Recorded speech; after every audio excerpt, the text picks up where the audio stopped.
नमस्ते मेरे प्यारे भाइयों, क्या हाल चाल। उम्मीद है कि बढ़िया होंगे। आज हम बहुत ही इम्पोर्टेंट टॉपिक जो अपने आप में ज्योमेट्री का एक कहे तो रीड माना जाता है इस टॉपिक को। ठीक है, इस टॉपिक को ज्योमेट्री का रीड माना जाता है। ज्योमेट्री अगर कहीं से शुरू हो रहा है तो यहीं से शुरू होता है। ठीक है, आज हम जीरो से, ठीक है, हाई लेवल तक पढ़ाने वाले हैं ज्योमेट्री का। शुरुआत तो पार्ट 1 हम कर रहे हैं, पार्ट 1 है। हम इसमें आपको लाइन क्या होता है, कितने प्रकार के लाइन होते हैं, एंगल कितने प्रकार के होते हैं, फिर उसके बाद complementary angle, supplementary angle, alternate angle, corresponding angle, ये सब हम इस टॉपिक में, इस चैप्टर में पढ़ाएंगे। लेकिन एक वीडियो में तो नहीं हो पाएगा, संभव है। हम सीरीज एक चला रहे हैं। ठीक है, हम अभी लाइन एंड एंगल पढ़ाएंगे, तब उसके बाद आगे जाकर फिर हम पॉलीगॉन का एक वीडियो बनाएंगे। पॉलीगॉन का पूरा पॉलीगॉन पे बनाएंगे, पॉलीगॉन का इंटीरियर एंगल, एक्सटीरियर एंगल सारा निकालना सिखाएंगे। तब उसके बाद हम ट्रायंगल का पूरा वीडियो बनाएंगे, उसका प्रॉपर्टी बताएंगे, फिर रेक्टेंगल का, ऐसे करके हम एक सीरीज अब चलाने वाले हैं। ठीक है, जो आपको मजा आएगा। ठीक है, आप पसंद भी कीजिएगा इस चीज को। तो आज हम शुरू करने जा रहे हैं लाइन एंड एंगल। ठीक है, इस चैप्टर में हम सीखेंगे कि किस तरह लाइन वर्क करता है, लाइन का काम क्या होता है, एंगल का काम क्या होता है, एंगल किस तरह वर्क करता है, ये सब कुछ। बस आप ध्यान से इस वीडियो को, क्लास को देखिए। ठीक है, तो चलिए राधा रानी के नाम लेकर इस क्लास को शुरू करते हैं। तो चलिए, सबसे पहला लाइन और एंगल। लाइन का मतलब होता है रेखा और एंगल का मतलब होता है कोण।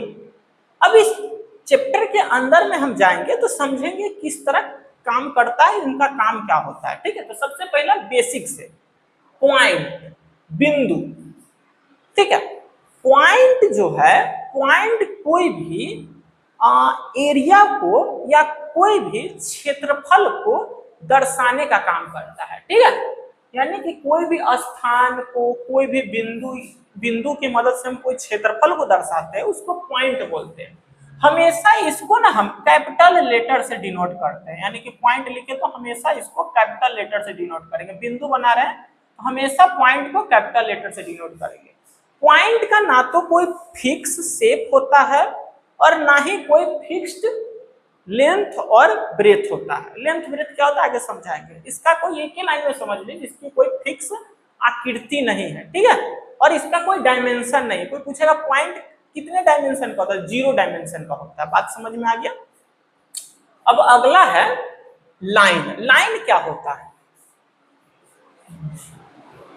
विपरीत दिशा में अनंत दूरी तक चलने वाली सीधी आकृति।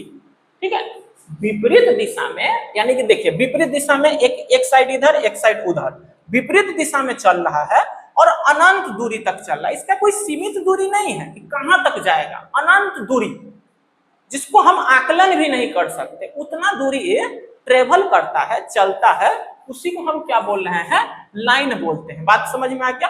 कोई पूछेगा लाइन का लेंथ बताइए, तो इसका लेंथ हम बता ही नहीं सकते। ठीक है, ये डिफिनिट, इसका कोई लेंथ होवे नहीं करता। ठीक है, ठीक है, डिफिनिट, नॉट डिफिनिट लेंथ, इसका हम क्या लिख देंगे?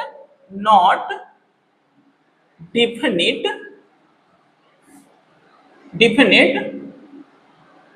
लेंथ। ठीक है, इसका कोई फिक्स दूरी हमको नहीं पता कितना लंबा है लाइन। ठीक है, हम इसको हमेशा क्या चीज से दर्शाते हैं? जैसे हम कोई लाइन बता दें कि एक तीर उस साइड जा रहा है, एक तीर उसके विपरीत साइड जा रहा है, यानी कि अपोजिट दिशा में जाएगा तो तीर निकलेगा ना। अगर कोई अनंत दूरी तय करा तो हम उसको क्या चीज से डिनोट करते हैं? 2 तीर से डिनोट करते हैं, जो निरंतर बढ़ रहा है।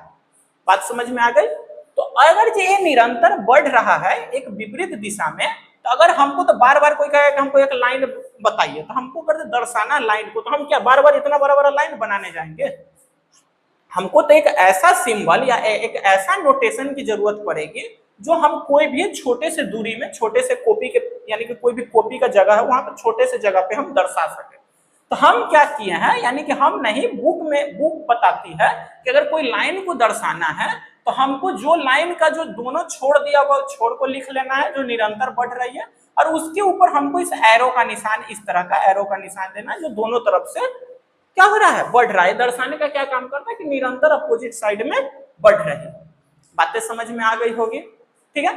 अब अगला टॉपिक है, अगला इसमें टॉपिक क्या है, लाइन सिगमेंट। इसको हिंदी में हम रेखा खंड बोलते हैं।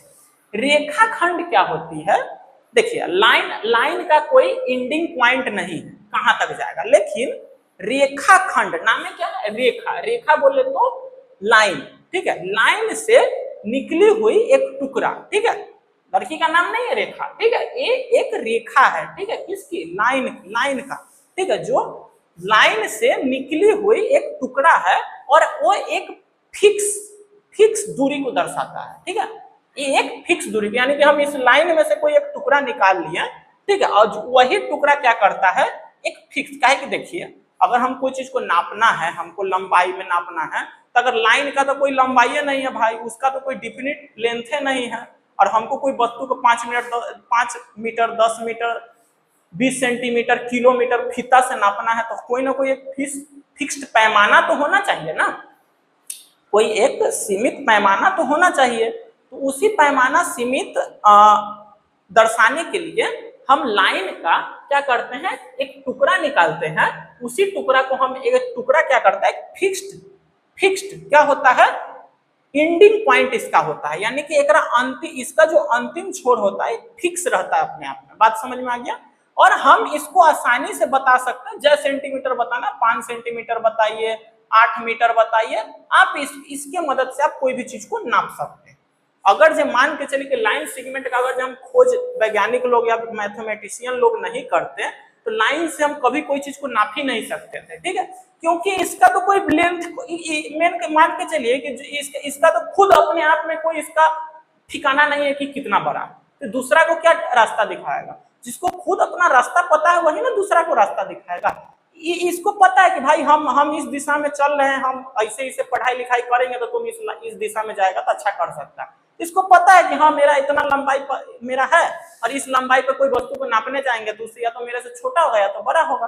बात समझ में आएगा। जो किससे निकल के आया हुआ है, ये लाइने से निकल के आया हुआ है, लाइन सिगमेंट। बात समझ में आ गया। तो लाइन सिगमेंट को हम डोनेट यानी कि नोटेशन कैसे करते हैं, दर्शाते कैसे हैं, इसका भी एक फिक्स पॉइंट होगा, एंड पॉइंट का नाम क्या दे दिए, ए, और दूसरा एंड पॉइंट का नाम क्या दे दिए हम, बी, ठीक है। अगर हमको इसको दर्शाना है तो ए बी हम लिखेंगे, ठीक है, ए बी एंड पॉइंट लिखेंगे, और उसमें खास क्या है कि उसके ऊपर हमको सिर्फ एक ऐसा सीधी लाइन पार देना है, हमको यहाँ पे एरो का निशान दोनों साइड नहीं देना है। एरो का निशान का मतलब क्या है, निरंतर बढ़ रहा है अपोजिट साइड, लेकिन ये तो फिक्स है, रुका हुआ है ना, एंड पॉइंट इसका है, दोनों छोर इसका अंतिम छोर है, ये तो फिक्स है, इसीलिए हमको इसमें ऐसा पैमाना हमको तीर का नहीं देना दोनों साइड। तो इसका मतलब क्या होता है, इस नोटेशन का मतलब क्या हो गया, लाइन सिगमेंट, और इस नोटेशन का मतलब क्या हो गया, लाइन। बात समझ में आ गई। अब आपको समझ में आ रही होगी कि लाइन सिगमेंट को हम कैसे दर्शाते हैं और लाइन को कैसे दर्शाएंगे। अब लाइन में और लाइन सिगमेंट में भी अंतर पता चल गया होगा, ठीक है। बच्चा लोग क्या समझता है कि लाइन और लाइन सेगमेंट दोनों एक ही होता है, पढ़ लेता है, सब कुछ जान लेता है, लेकिन उसको यहाँ तक ही नहीं पता रहता कि लाइन सेगमेंट किसको कहते हैं और लाइन किसको कहते हैं। तब आप लोग को भी समझ में आ गया होगा कि लाइन और लाइन सेगमेंट किसको कहते हैं, समझ में आया ना। हाँ चलो, अब अगला क्या है, रे, ठीक है। रे किसको कहते हैं, रे होता है वह, रे का तो हिंदी सबसे पहले किरण। एक बात बताते हैं, यानी कि कॉन्सेप्ट है कि समझ लीजिए कोई एक मान के चीज सूर्य है, फॉर एग्जांपल मेरा सन है, ठीक है, सूर्य भगवान ही ना मानेंगे, एक प्रकार से हमको जीवन दाता है, हमारे धरती के लिए जीवन दाता है, तो जो हमारे जीवन को प्रदान करवा रहा है, ये नहीं रहेंगे तो जिंदे नहीं, तो इसको भगवान ही ना कहेंगे भाई। इसीलिए ये सन है, और सन क्या करता है, सन प्रकाश छोड़ता है, ये खुद चमकता है और दूसरे को भी चमकाता है, ठीक है। ये जब प्रकाश छोड़ रहा है तो हमारे धरती पर इसके प्रकाश आते हैं, प्रकाश किस रूप में आते हैं? आप बचपन में पढ़े होइएगा तो सुने, या अभी भी पढ़ते होइएगा तो सुनते होइएगा, हमारा जो सन से जो धरती पे क्या आता है, किरण आता है। फोटोसिंथेसिस में जब यानी कि वहां पे फोटोसिंथेसिस यानी कि प्रकाश संश्लेषण होता है, तो वहां पर सोचते हैं कि सनलाइट आता है जो रे के रूप में आता है, ये पढ़े होगा। तो ये जो सन है क्या, किरण है, नाम है क्या, सन का, सूर्य का किरण, सूर्य का रे। तो सूर्य तो एक फिक्स जगह पे है, वहां से क्या कर रहा है, अपना प्रकाश छोड़ रहा है, और प्रकाश क्या है, एक रे के रूप में निकल रहा है। बात समझ में आएगा? तो यहां से रे का आपको डिफिनीशन थोड़ा समझ में आ रहा होगा, ठीक है, कि रे भी ना एक अपने आप में लाइन का ही भाग है। बात समझ आए, एक लाइन का ही भाग है, लेकिन इसमें क्या खास है कि इसका ना एक छोर फिक्स होता है। ये पता है कि शुरुआत यहां से हुआ है, स्टार्टिंग हमको पता है, लेकिन एंडिंग नहीं पता है, अब कहां तक जाएगा। रे में क्या खासियत है, रे में क्या खास है कि इसका हमको शुरुआती पता है, स्टार्टिंग पता है, लेकिन एंडिंग नहीं पता कहां से। ये पता है कि हाँ इस जगह से इसका किरण निकालना शुरू हुआ, लेकिन कहां तक जाएगा हमको नहीं। जिसमें सन है, तुमको तो पता है कि सन वहां पर स्थित है, वहां से किरण निकाला, इसका किरण पूरा ब्रह्मांड में न फैलता है, कहां तक जाएगा तो कोई नहीं जानता है। वही बात रे का है, ठीक है। और रे क्या करता है कि शुरुआती तो इसका पता है, लेकिन अंत हमको नहीं पता कहां तक जाएगा। बात समझ में आ गई होगी आपको ये बात। तो हम इसको दर्शाते कैसे हैं, जहां से शुरू हुआ वो वाला पॉइंट को लेते हैं, और जो जो भाग निरंतर बढ़ रहा है, अब कहां तक बढ़ रहा है हमको नहीं पता है, ठीक है। तो वो निरंतर भाग को हम अपना से मान लेते हैं ए बी, कुछ भी, उसको हम क्या ले लेते हैं, ए ले लेते हैं। हम इसको ए से लिखेंगे ए बी, और जिस साइड वो रे चल रहा है उस साइड हम क्या लगा देते हैं, एरो का निशान लगा देते हैं। लेकिन हमको इसके अपोजिट साइड नहीं लगाना है, तो ये लाइन बन जाएगा।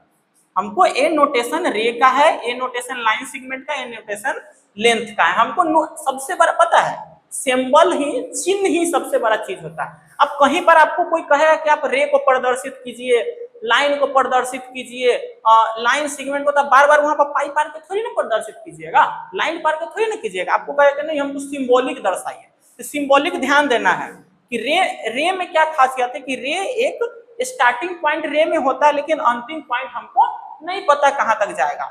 लाइन सेगमेंट में क्या है कि हमको इसका दोनों एंडिंग पॉइंट पता है, लेकिन रे और लाइन सेगमेंट में एक खास बात है कि दोनों लाइनें से निकला हुआ है। बात समझ आ गया कि लाइन सेगमेंट हो या रे हो, दोनों लाइनें का भाग है। बात समझ, ये बात ध्यान रखना। लेकिन इसका एक पॉइंट पता है कहां से शुरू हो, लेकिन एक पॉइंट कहां तक जाएगा नहीं पता है। इसमें एक बात पता है कि हाँ दोनों लास्ट छोर हमको पता है, एंड पॉइंट पता है कि हाँ एक फिक्स पॉइंट होता है, और लाइन का तो कोई पॉइंट नहीं, कहां तक जाएगा, अब निरंतर बढ़ रहा है। इसका कोई, इसका ध्यान देना है कि इसका डिफिनिट लेंथ नहीं होता है, इसका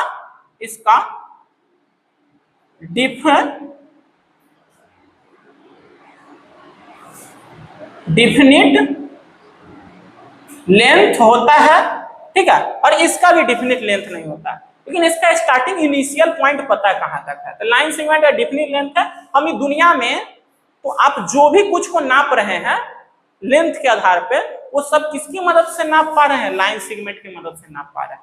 ये बात को ध्यान दीजिए। मीटर में, आप किलोमीटर में नापने की जो पैमाना है, लंबाई की जो पैमाना है, आप जो भी नाप रहे हैं लंबाई के पैमाना के आधार पे, वो सब लाइन सेगमेंट के आधार पर ही नाप रहे हैं। ये बात को आप ध्यान दीजिएगा, ठीक है। अब हम अगला कॉन्सेप्ट यानी कि अगला टॉपिक इसमें क्या है, टाइप्स ऑफ लाइन, ठीक है। टाइप्स ऑफ लाइन यानी कि रेखाओं के प्रकार। अब हम इसमें, अभी तो हम यहाँ पर एक लिखे, आगे और भी लिखेंगे। पैरेलल लाइन होगा, परपेंडिकुलर लाइन होगा, और भी बहुत सारा इसमें लाइन आएगा। लाइन के बारे में पढ़ाएंगे, एंगल के बारे में धैर्य रखिएगा बस, ठीक है। तो parallel line, types of line में पहला लाइन कौन सा है, पैरेलल लाइन। पैरेलल लाइन का मतलब क्या होता है कि वैसी दो लाइन तो आपको समझ में आ गया कि दोनों तरफ निरंतर बढ़ रहा है। कहां तक बढ़ेगा हमको नहीं पता है, लेकिन अब हम यहाँ पर तो एक लाइन ले रहे हैं, हमको कह रहा है कि नहीं आपको दो लाइन लीजिए। आप क्या लाइन लीजिए, दो लाइन लीजिए, और दो लाइन को आपस में आमने सामने रखिए। हम यहाँ पर एक एल लाइन ले लिए हैं, एक एम लाइन ले लिए, और ए लाइन क्या हो रहा है, निरंतर बढ़ रहा है। करेक्ट। वैसे कोई दो लाइन जो क्या हो, एक दूसरे के सामने, आमने सामने हो लेकिन कभी एक दूसरे को काटे ना, ठीक है। वैसे दो लाइन जो एक दूसरे के सामने तो हो लेकिन कभी एक दूसरे को काटे ना, वैसे लाइन को हम कौन सा लाइन बोलते हैं? पैरेलल लाइन बोलते हैं। ये बात ध्यान रखना है कि दो पैरेलल लाइन के बीच की दूरी हमेशा फिक्स होती है, सेम होती है। कहीं पर भी आप नाप लीजिए, दो पैरेलल लाइन आप कितना दूर पर नाप लीजिए, दोनों जगह पे क्या होगा? सेम होगा उसके बीच की दूरी। ये बात को आपको ध्यान रखना है कि दो पैरेलल लाइन के बीच की दूरी क्या होती है? सेम होती है। अगर इसको हमको दर्शाने की क्या है कि पैरेलल लाइन को कैसे दर्शाएंगे कि बार बार तो आप ऐसा लाइन पारने नहीं जाइएगा हर जगह पर, इसको दर्शाना है। कैसे दर्शाएंगे? एक एल लाइन लेंगे और जो लाइन दो ठो लाइन जो पैरेलल है उसको हम एक साइड रख देंगे, फिर एक दूसरे साइड और बीच में क्या पार देंगे? दो पाई पार देंगे, दो लाइन पार देंगे। इसका मतलब क्या होता है? पैरेलल, कि दो लाइन एल और एम क्या है? आपस में पैरेलल है। बात समझ में आ गई होगी मेरे भाई, ठीक है। तो अब अगला हम टॉपिक पढ़ाने वाले हैं। तो हम टाइप्स ऑफ लाइन में हम आपको अब पैरेलल लाइन तो बचा दिए हुए हैं, अब हम इंटरसेक्टिंग लाइन का बात करते हैं। पहला में हम पैरेलल लाइन पर हैं, अब इंटरसेक्टिंग लाइन, ठीक है। इंटरसेक्टिंग लाइन का हिंदी होता है प्रतिच्छेदी रेखाएं। प्रतिच्छेदी रेखाएं का मतलब क्या होता है कि जब कोई दो लाइन, जब कोई दो रेखा, ठीक है, जब कोई दो रेखा एक दूसरे को कोई बिंदु पे काटता है उसी को हम प्रतिच्छेदी यानी कि इंटरसेक्टिंग लाइन बोलते हैं। जैसे में रेखा एक एल है और एक एम है, एक दूसरे को वो बिंदु पर काटा, तो जो बिंदु पे काट रहा है उस बिंदु को हम क्या बोलते हैं? Point of intersection. जो बिंदु पर एक दूसरे को प्रतिच्छेद किया है उसको हम पॉइंट ऑफ इंटरसेक्शन। बातें समझ में आ गई होगी। और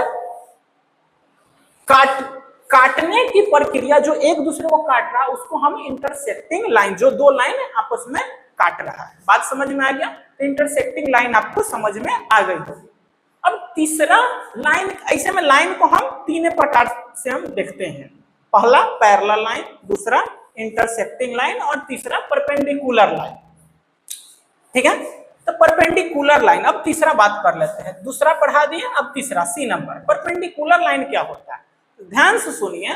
जब कोई दो लाइन एक दूसरे के ऊपर सीधा खड़ा हो जाता है, सीधा खड़ा होने का मतलब है कि स्ट्रेटली, ठीक है, ना तो थोड़ा टेढ़ा ना तो थोड़ा इधर झुका हुआ, एकदम सीधा। बात समझ में आ गया?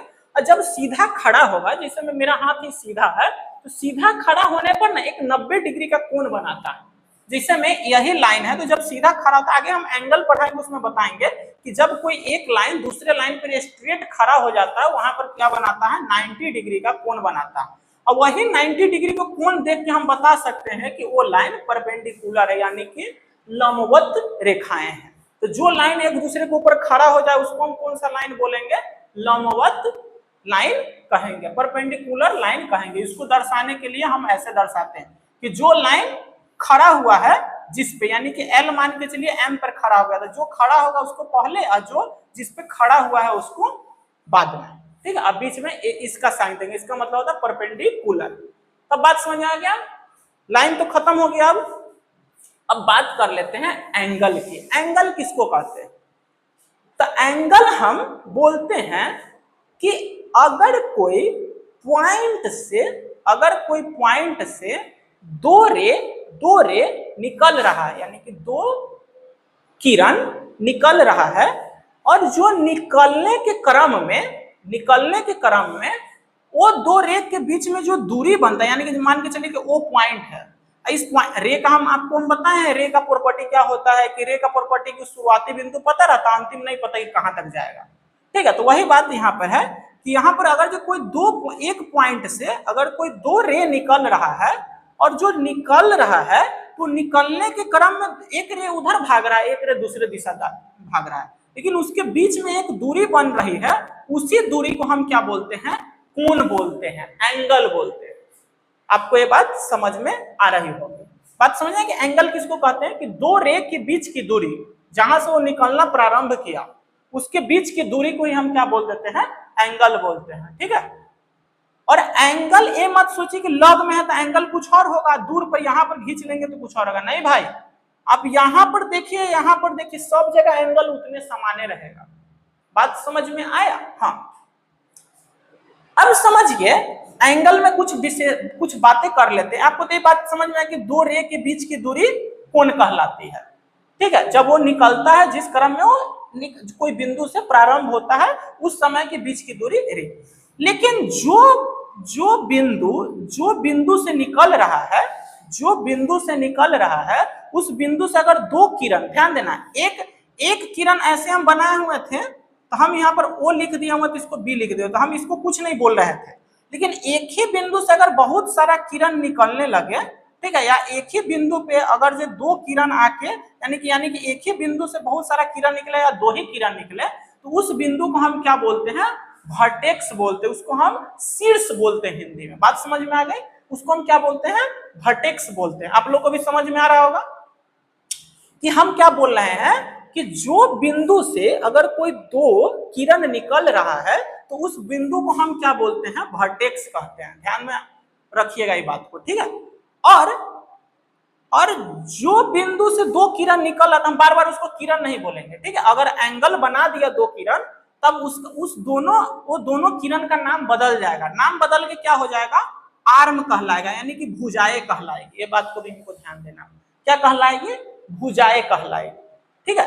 और हम अब इसको हम एक नोटेशन के आधार पर दर्शाएंगे। अगर हमको कहेगा कि हमको इस एंगल को दर्शाइए कैसे, तो जो जहां पे कोण बन रहा है, जो वर्टेक्स पे कोण, यानी कि हमेशा कोण कहां पे बनेगा, ये बात भी ध्यान रखना, हमेशा कोण वर्टेक्स पे बनता है, ठीक है। हमेशा कोण शीर्ष पे बनता है। जहां से निकलना प्रारंभ किया वो बिंदु वर्टेक्स कहलाता है, वहां पर कोण बनता है। तो कोण वाला पॉइंट कौन है? ओ है। तो हमेशा अगर जो एंगल का नोटेशन करेंगे, तो कोण वाले पॉइंट को हमेशा बीच में रखेंगे। बात समझ में आ गई?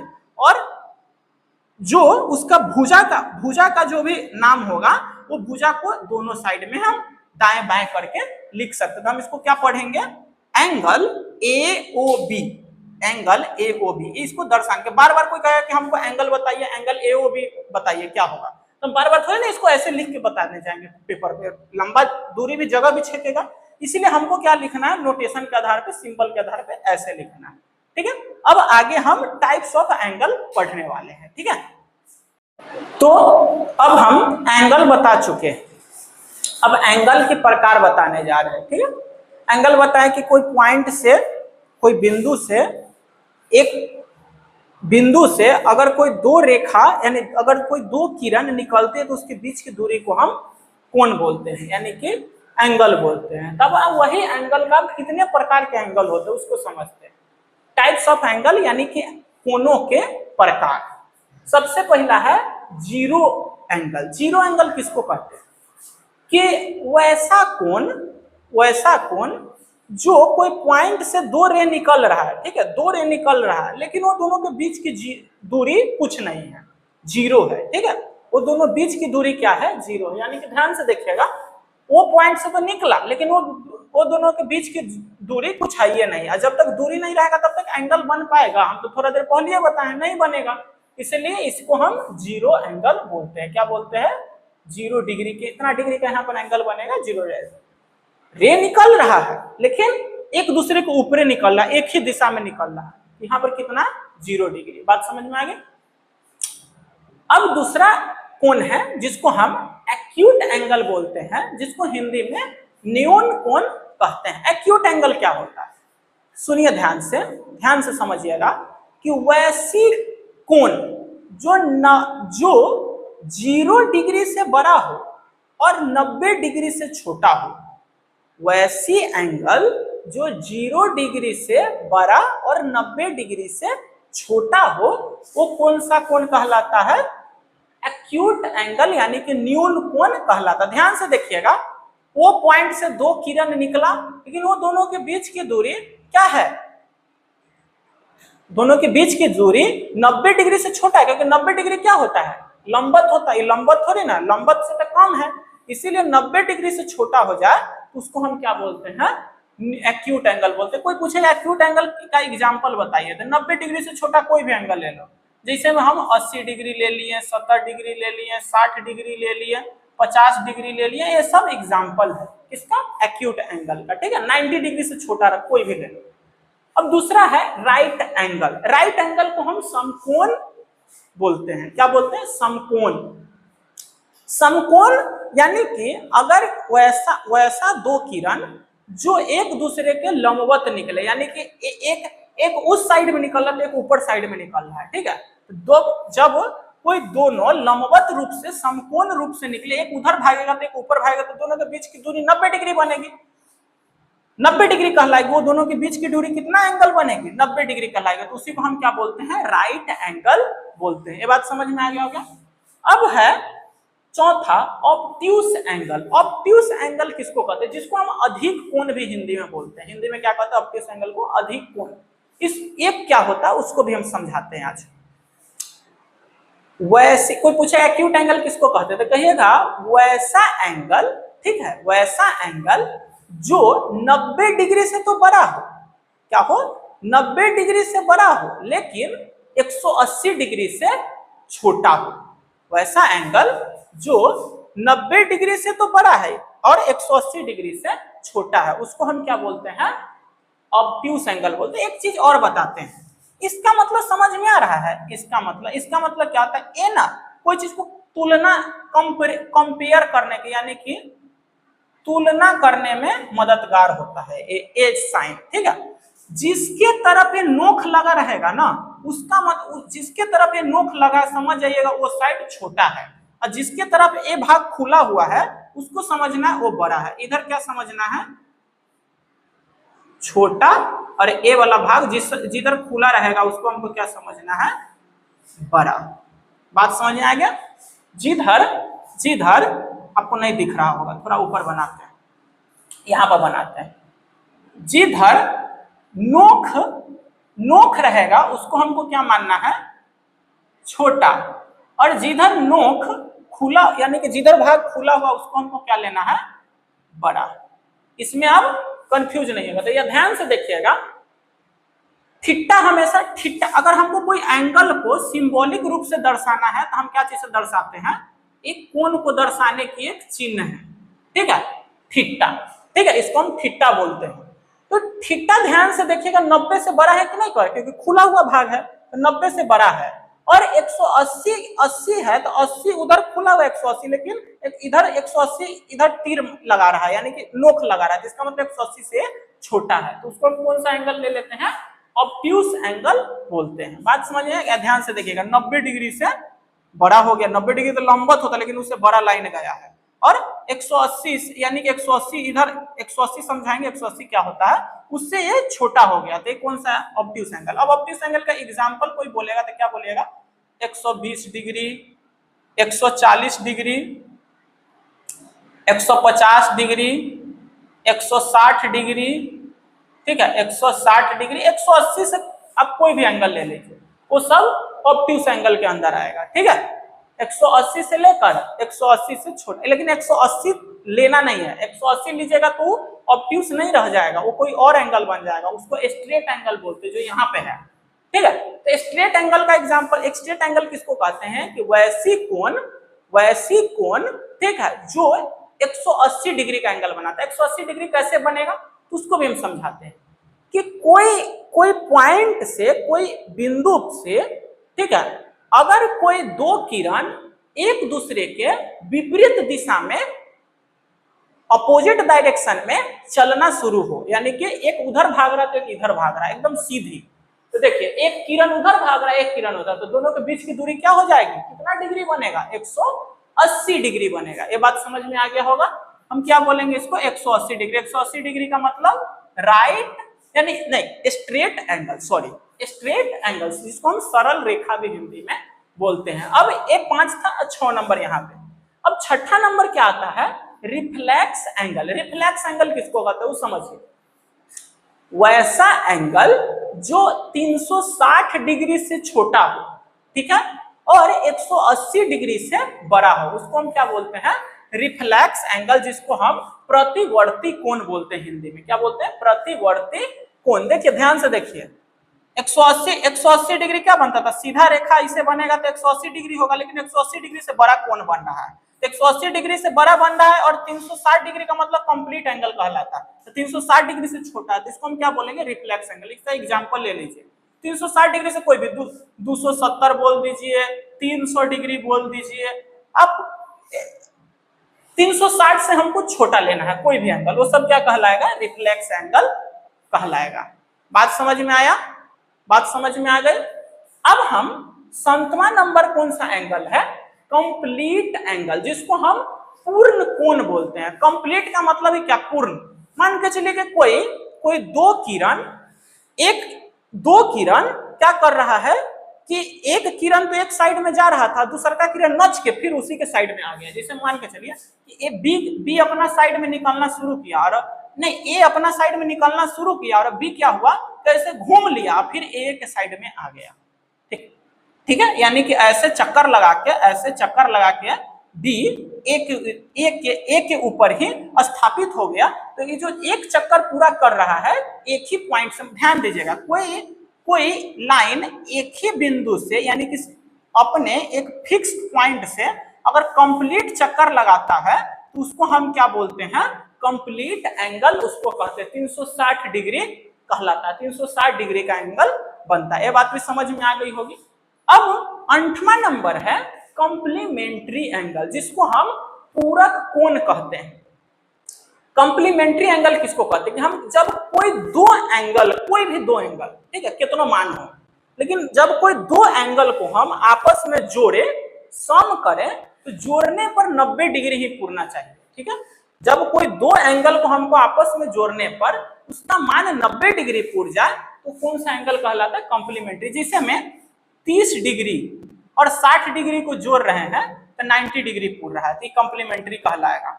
जैसे में हम 45 डिग्री, जैसे में हम 50 डिग्री, ठीक है, और 50 डिग्री और 40 डिग्री को जोड़ रहे हैं तो 90 डिग्री हो रहा है। ठीक है, जैसे में हम 35 डिग्री, अब एक और क्वेश्चन इसी पर कर लेते हैं, बार बार डिग्री कैसे पूछे।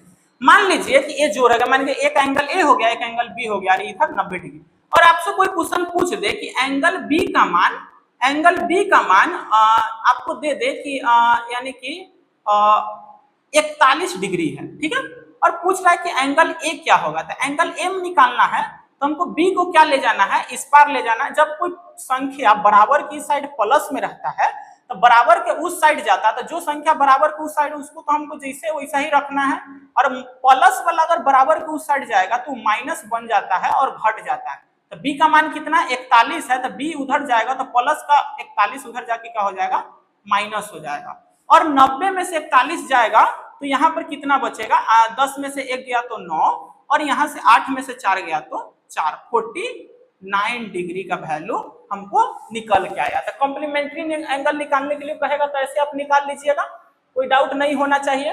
अब अगला है सप्लीमेंट्री एंगल। सप्लीमेंट्री एंगल किसको कहते हैं, वैसा दो एंगल जिसका जोड़ 180 डिग्री हो। यहाँ पर क्या था, कॉम्प्लीमेंट्री में दो एंगल का जोड़ 90 डिग्री, यहाँ पर दो एंगल का जोड़ 180 डिग्री होना चाहिए। ठीक है, उसको हम क्या बोलते हैं, सप्लीमेंट्री एंगल। जैसे में आप 80 degree plus 100 degree, 80 degree plus 100 degree कितना हो गया, 180 डिग्री, ये क्या कहलाएगा, सप्लीमेंट्री एंगल कहलाएगा। और जैसे में यानी कि 120 डिग्री प्लस में 60 डिग्री, ये क्या कहलाएगा, सप्लीमेंट्री एंगल 180 डिग्री कहलाएगा। जैसे हम इसको घटा के निकल, वैसे भी आपको कोई वैल्यू देकर कहेगा कि मान लीजिए कोई एंगल ए का मान दे दिया, एंगल ए का मान दे दिया 130 डिग्री, अब पूछ रहा है कि एंगल बी का मान सप्लीमेंट्री में बताइए क्या होगा, एंगल बी का मान सप्लीमेंट्री में बताइए क्या होगा। ठीक है, तो सप्लीमेंट्री में हम क्या बताएंगे, एंगल बी का मान, अगर ए का मान हमको 30 डिग्री दिया है और बी का मान पूछ रहा है तो हम क्या कर देंगे, 180 से 130 को घटा देंगे, और घटाने पर क्या हो जाएगा, यहाँ से ए वैल्यू हमको 0 आ जाएगा, और 8 में से 3 जाएगा तो 5, और यहाँ पे 0 यानी कि 50 डिग्री मेरा आंसर हो जाएगा। सप्लीमेंट्री बोलेगा तो बातें आपको समझ में आ गई होगी और अच्छा लगा होगा मेरा क्लास। ठीक है, तो एक कुछ बात आपसे भी कर लेते हैं अभी, ठीक है। सबसे पहले क्लास देखने के लिए धन्यवाद दिल से, और इतने निरंतर इतना देर तक का वीडियो देखने के लिए भी आप लोग को दिल से शुक्रिया, ठीक है। क्योंकि सबसे बड़ा मुख्य बात होता है सीटिंग, यानी कि कोई बच्चा जितना, कोई भी आजकल के बच्चा के अंदर ना स्थिरता नहीं है, ठीक है। मन 10 मिनट बैठेगा इधर भागेगा, 20 मिनट बैठेगा उधर भागेगा, ठीक है। तो यानी कि अपने अंदर हमको धैर्यता लाना है, ठीक है। अगर हम पढ़ने बैठ रहे हैं तो लगातार नॉन स्टॉप 1.5 घंटा 2 घंटा 3 घंटा स्टडी उनको बैठे रहना है, ठीक है, पढ़ाई करते रहना है। सबसे पहला सीटिंग पावर मेन होता है, ठीक है। और दूसरा नंबर में कि अपने से बड़ों को आदर कीजिए, अपने से छोटे को प्यार दीजिए, ठीक है। मेरा तो यही कहना है कि किसी को इज्जत दीजिएगा तो इज्जत मिलेगी, ठीक है, भले वो छोटा हो या बड़ा हो, ठीक है। तो अपने से बड़े और छोटे को सम्मान देना है, प्यार करना है, और किसी के साथ कभी गलत नहीं सोचना है। मेरा कहना है कि कर भला तो हो भला। अब दूसरा को अच्छा कीजिएगा, आपको एक साथ अच्छा होगा। मैं कर्मा पे बहुत बिलीव करता हूँ, ठीक है। अगर आप किसी के साथ गलत सोच रहे तो आपके साथ भी उसी तरह का चक्र चलेगा, इसलिए ये बात को हमको ध्यान रखना है, और ठीक है, पढ़ाई निरंतर खुशी से करते रहना है। क्लास अच्छी लगी हो तो कमेंट बॉक्स में अपना प्यार दीजिए। धन्यवाद।